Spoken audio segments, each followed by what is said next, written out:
చారిత్రాత్మక నేపథ్యం కలిగిన రాజమహేంద్రవరంలో నిర్మించిన వైద్య కళాశాలను జిల్లా ప్రభుత్వ ప్రధాన ఆసుపత్రి సందర్శించి రోగులకు అందిస్తున్న సేవలపై సమీక్షించడం జరిగిందని రాష్ట్ర వైద్య ఆరోగ్య శాఖ మంత్రి సత్యకుమార్ యాదవ్ పేర్కొన్నారు. శనివారం రాష్ట్ర వైద్య ఆరోగ్య శాఖ మంత్రి సత్యకుమార్ యాదవ్ జిల్లా ప్రధాన ఆసుపత్రి వైద్య కళాశాల సందర్శన సందర్భంగా పాత్రికేయులతో మాట్లాడుతూ రోగులకు సకాలంలో వైద్య సేవలను అందించే దిశగా కుమారి 350 మంది వైద్యులు ఉంటే 750కి పైగా బెడ్స్ ఉన్నాయన్నారు. రోజుకు 1000కి పైగా ఓపీలు ఉంటాయన్నారు.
చాలా నిర్ణయం తీసుకున్న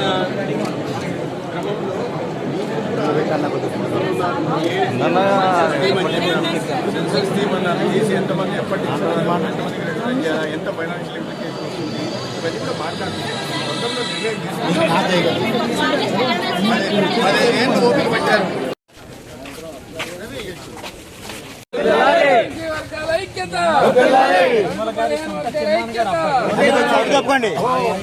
అలా అనుకుంటున్నా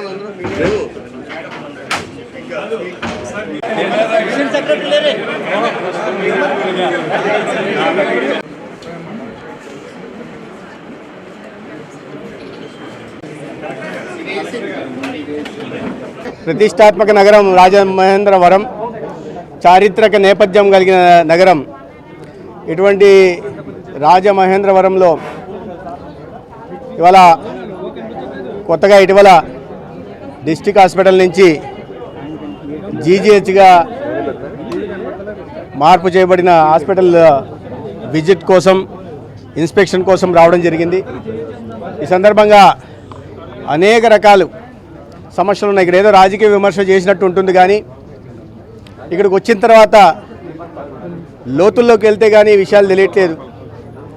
ఎన్ని కొరతలు ఉన్నాయి, ఎంత వైద్య సిబ్బంది కొరత ఉంది, డయాగ్నోస్టిక్ ఎక్విప్మెంట్ కొరత ఉంది, అనేక మందికి కొన్ని నెలలుగా జీతాలు రాలేదు, అనేక రకాల సమస్యలు ఉన్నాయి.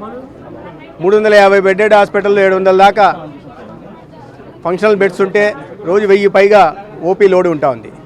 దానికి సరిపడా మౌలిక సదుపాయాల కల్పన చేయాలనే ఆలోచన గతంలో ప్రభుత్వానికి వచ్చినట్టు లేదు. కొన్ని సంవత్సరాలుగా ఆసుపత్రి భవనం అలాగే ఉండిపోయింది. 5 సంవత్సరాల సమయం సరిపోయినట్టు లేదు. ఎప్పుడూ బాకా ఊదడం, గొప్పలు చెప్పుకోవడం, జీరో వేకెన్సీ పాలసీని తీసుకొచ్చాం. ఈ రాష్ట్రంలో వైద్య సిబ్బంది కొరత లేదు, అనుబంధ సిబ్బంది కొరత అసలే లేదు అని వింటూ ఉంటే నిజమే అనుకున్నా నేను. ఇవాళ ఒక ఉదాహరణ చెప్తున్నా. ఇదే ప్రతిష్టాత్మకమైన రాజమహేంద్రవరం జీజీహెచ్లో 304 డాక్టర్ వైద్య సిబ్బంది ఉండాల్సి ఉంటే 180 మంది మాత్రమే ఉన్నారు. అంటే దాన్ని బట్టి ఎంత కొరత చూసుకోండి. 124 మంది సిబ్బంది కొరత ఉంది.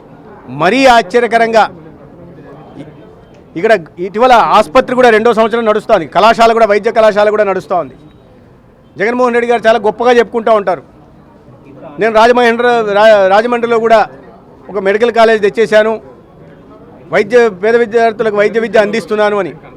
ఇక్కడ కొరతలు చూస్తే సూపర్ స్పెషాలిటీలో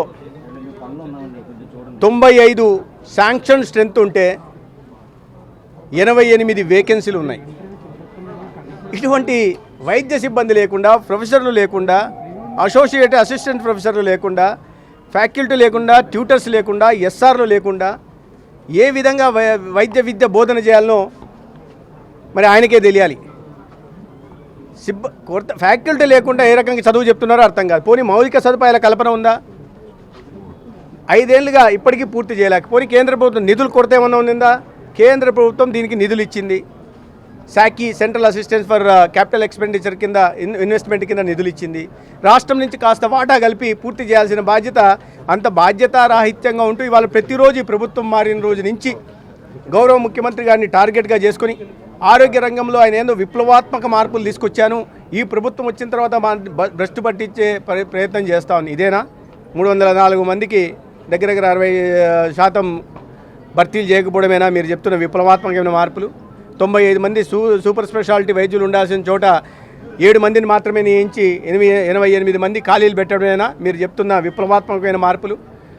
మౌలిక సదుపాయాల కల్పన చేయకుండా, విద్యార్థులకు బోధించడానికి సిబ్బంది లేకుండా, వైద్య సిబ్బంది లేకుండా, ప్రొఫెసర్లు లేకుండా వాళ్ళ మానాన్ని వాళ్ళకి దారికి వదిలేసి వాళ్ళ జీవితంతో ఆడుకోవడమేనా మీరు చెప్పిన విప్లవాత్మకమైన మార్పులు? మౌలిక సదుపాయాల కల్పన చేయకుండా, అమ్మాయిలు ఉండడానికి హాస్టల్ నిర్మాణం చేయకుండా, టాయిలెట్లు కట్టకుండా వాళ్ళు ఏ రకంగా చదువుకోవాలి? ఇదేనా మీరు చెప్తున్న విప్లవాత్మకమైన మార్పులు? జగన్మోహన్ రెడ్డి గారు సమాధానం చెప్పాల్సింది. ఆయన సమాధానం చెప్పకుండా ఎక్కడో ఇంట్లో కూర్చొని, బెంగళూరులో కూర్చొని అప్పుడప్పుడు విహారయాత్రకు వచ్చినట్టుగా ఇక్కడ రావడం, చేతులు ఊపడం, లేదా నేరస్తుల్ని పరామర్శించడానికి జైలుకు వెళ్ళడం తప్ప ఆయన చేస్తున్నది ఏంటి? ఒక నిర్మాణాత్మకమైన విమర్శ చేస్తే మేము అర్థం చేసుకుంటాం. మీరు 5 సంవత్సరాల్లో చేయలేని పనిని నెల రోజుల్లో మేము చేసి చూపించాలా అని కోరుకోవడం ఎంత అనైతికమో, ఎంత పొరపాటు అనే విషయాన్ని కూడా ఆయన అర్థం చేసుకోలేకున్నాడు. మీరు చేసిన తప్పుల్ని మా మీద నెట్టే ప్రయత్నం చేస్తున్నారు. ఇవాళ 2500 కోట్లు అప్పు వైద్య సేవలో వాళ్ళు పెట్టి మీరు ఇంకా కట్టలేదు అంటున్నారు. వస్తూనే మొదటి 2 నెలల్లోనే 652 కోట్లు కట్టాం. హాస్పిటల్ వాళ్ళని పిలిచి ఏనాడు కలవలేదు. పొలిటికల్ లీడర్షిప్ కలిసేవాళ్ళు కాదు. ప్రైవేట్ ఆసుపత్రులని, ఆరోగ్యశ్రీ వైద్య సేవలను అందించే వాళ్ళని. ఇవాళ మేము వచ్చి, మా ప్రభుత్వం వచ్చి, ముఖ్యమంత్రి గారు వెంటనే వాళ్ళకు నిధులు మంజూరు చేసి 2 నెలల్లోనే చెల్లింపులు చేస్తూ ఉంటే ఇవాళ విమర్శలు చేస్తూ ఉన్నారు. మీరు చేసిన తప్పుల్ని మా మీదకి నెట్టేసి, ఆ బురద మా మీద చల్లేసి, మా మీద మళ్ళీ ప్రతివిమర్శ చేస్తున్న విధానాన్ని ప్రజలు గమనిస్తూ ఉన్నారు. ఇటువంటి బాధ్యతారాహిత్యంగా వ్యవహరించారు బట్టే, నిర్లక్ష్య వైఖరిని వహించారు కాబట్టే మీరు ప్రజలు అటువంటి తీర్పు ఇచ్చారు. ఆ విషయాన్ని అర్థం చేసుకొని ఇప్పటికైనా బుద్ధి తెచ్చుకొని బాధ్యతారాహిత్యంగా ఉంటూ, బాధ్యతాయుతంగా పనిచేస్తూ మీరు ప్రజలకు వాస్తవాలు తెలియజెప్పండి. తప్పులుంటే చెప్పండి, మీ పత్రిక ద్వారా చెప్పండి, లేదా అసెంబ్లీకి రండి మాట్లాడండి, లేదా ప్రెస్ కాన్ఫరెన్స్ ద్వారా మీరు చెప్పండి, మీ పార్టీ నాయకులు చెప్పండి, జగన్మోహన్ రెడ్డి గారు వచ్చి చెప్పండి. ఏదో హిట్ అండ్ రన్ కేసులాగా అబద్ధాలు చెప్పడం, బురద జల్లడం, పారిపోవడం ఇది సరైన పద్ధతి కాదు.